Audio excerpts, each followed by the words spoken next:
Turns out that not having enough clothing pieces during your trip is and becomes your greatest blessing. Oh, greatest blessing.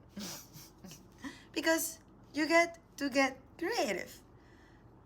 So maybe 5 clothing pieces activate your creativity.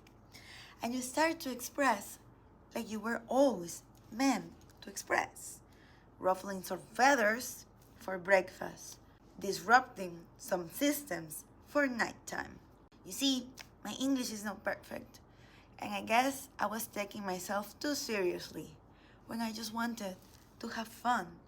And turns out that my genius comes out when I have fun and when I become myself in every single way.